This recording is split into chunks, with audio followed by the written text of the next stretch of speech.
Governor Tim Walz agrees to VP debate hosted by CBS News on October 1st. Governor Tim Walz on Wednesday agreed to participate in a vice presidential debate hosted by CBS News on October 1st in New York City. Former President Donald Trump's campaign has not yet agreed to the date, leaving GOP Senator JD Vance's participation in question. Earlier in the day, CBS News proposed 4 dates for a debate between the two vice presidential nominees: September 17th, September 24th, October 1st, and October 8th. The Harris-Walz campaign soon agreed to the October 1st date. See you on October 1st, JD, Walz wrote on Twitter. A campaign official said Walz looks forward to debating JD Vance if he shows up.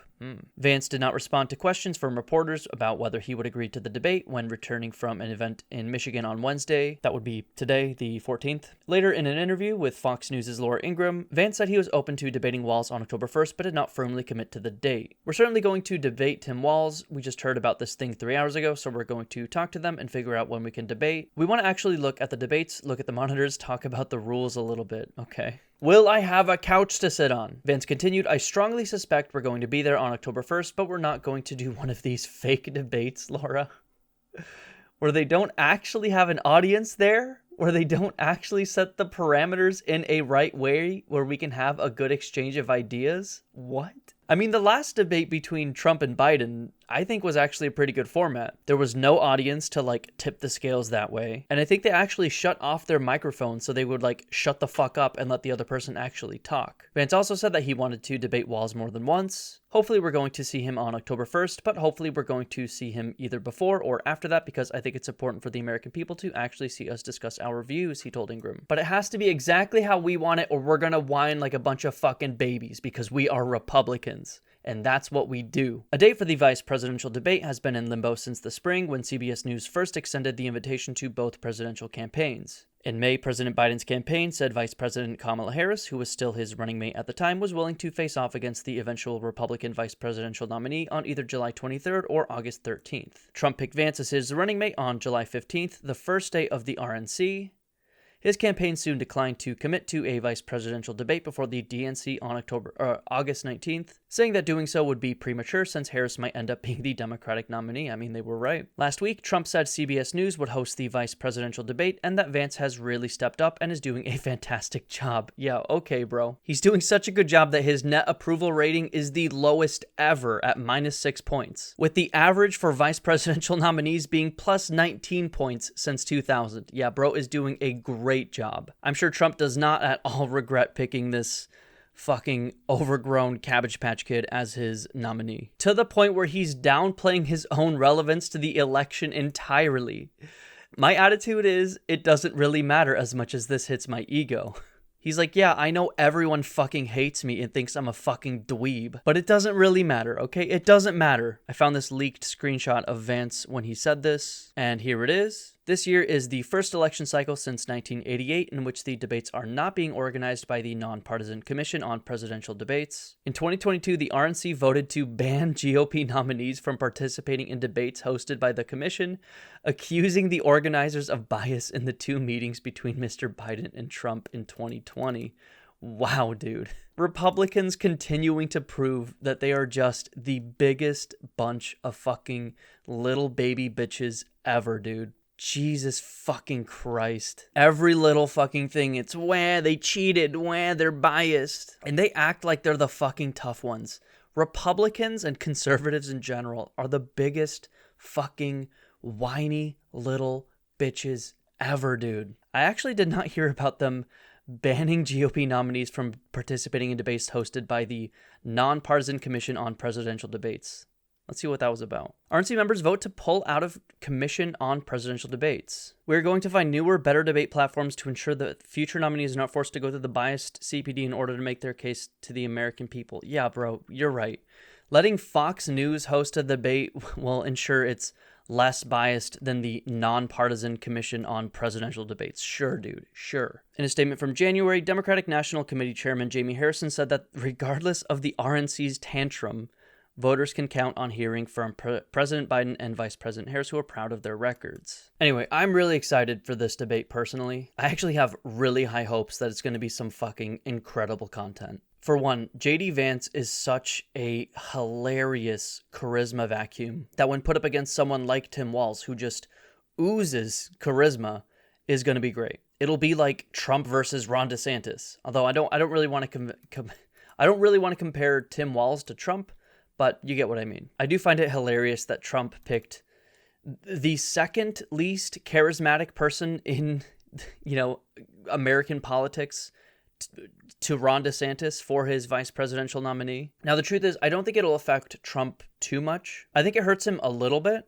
although I don't know if there would be like a great slam dunk VP nominee Trump could have picked that would really have helped him. The Walz pick, on the other hand, seemed great for Kamala. It really like energized them. There's a vibe that you can feel among, Democrat voters, liberal voters, progressive voters in the United States. I personally really like the pick. He seems like a genuinely good guy overall, a good progressive. Do I agree with him on every single little thing? No. It'll be hard to find someone, especially in regard to foreign policy, that, progressives or leftists will agree to. But on the whole, for domestic politics, he seems like a very solid progressive and someone who can articulate those progressive ideas in a way that people find accessible. Meanwhile, he's going up against a genuine fucking weird fucking individual like JD Vance.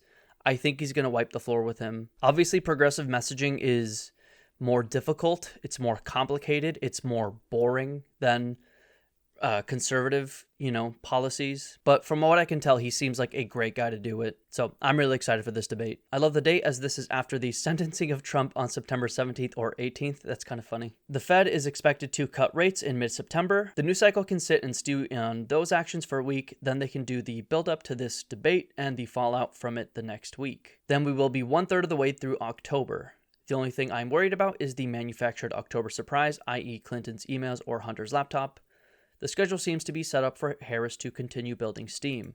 Yeah, this comment, it definitely feels this way. Like they are like pacing everything that they're doing the right way to maintain momentum for them. I have some issues with the way Kamala's running her campaign, but overall, they seem to be doing a solid job of at least maintaining that momentum, maintaining that hype. Kind of shitty that an offered debate was September 17th, with it being lined up with his sentencing. Walz played it smart by picking a date that won't overshadow Trump's airtime. We won't have to deal with not hearing a peep about it now, since they either would have swung for the sentencing if it went well for Trump, or the debate if it somehow magically went well for Vance. Now, there's plenty of screen time to watch both of these losers make even bigger fools of themselves. Let's go Walz. I'm expecting a tell-all from Vance's couch in October. JD Vance is going to be sleeping on the couch that night, on or in. First one, then the other.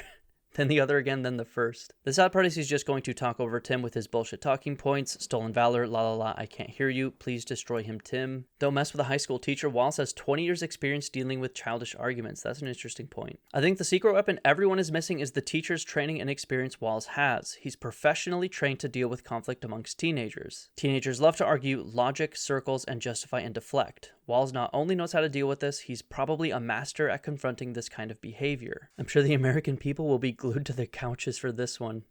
I'm so fucking excited for this. I can't wait for Walz to reveal JD Vance's ex-couch is in the front row, ready to spill all the juicy details of their spicy tryst.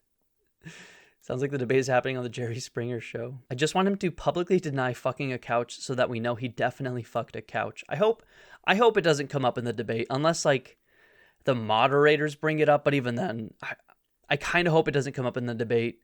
If it does, it'll have to be handled by Walz expertly. Like, don't do it unless you know it's going to hit. This doesn't feel like the right context for it. Like, he did his little joke at their initial announcement. You could probably leave it there. I'm not a campaign strategist, but you could probably leave it there. I haven't seen them use that rhetoric since, but I guess we'll see. Is there going to be an audience? A few people in the room sitting on couches could seriously distract Vance and give Walz an advantage. Sounds like a tentative yes, but he's whining that he wants an audience. This is going to be a bloodbath. Vance can't be likable to save his life. Dude, exactly. This is exactly it. He comes across so poorly at every juncture, dude. That clip with him by the plane where he's like, it's gonna be my plane soon. It's like, bro, maybe Ron DeSantis has more charisma than him. I don't even know. Such a stark contrast with Trump. Like, I know that VP picks usually don't matter, but this is one where both are kind of interesting in their own way. Like, usually there'll be one VP pick that's kind of interesting, right? At least since like 2008, when like I started following politics, you had, what was her fucking name? Sarah Palin. She was obviously interesting. Joe Biden was not interesting. The next one, Paul Ryan, and then Joe Biden again, not very interesting. The next one, Mike Pence, not very interesting. And Tim Kaine, even less interesting somehow. 2020, you had Kamala Harris, who was somewhat interesting. First female VP and all that. You had Mike Pence again, not interesting. This is the first one in a long time where both VP picks are genuinely super interesting. Vance for being a fucking little gross, sweaty weirdo. Walz for being so fucking awesome that he's overtaking Kamala Harris in the hype. In a good way, not to where he's necessarily overshadowing her, but complimenting her in a really good way. I think his approval rating when I saw was like plus 11 or something crazy, where Kamala was like plus 6 or something. So yeah, I think this is the first time in many American voters' lives, I think, that both VP picks are notable and interesting, and so watching a debate like this is gonna be super notable and interesting, I think. Oh, let's go, dude. It's on a Tuesday, so no football either. Genius pick by Tim Walz. I know it wasn't his pick like that, but still, genius pick, Tim Walz. You're doing everything right. Keep it up.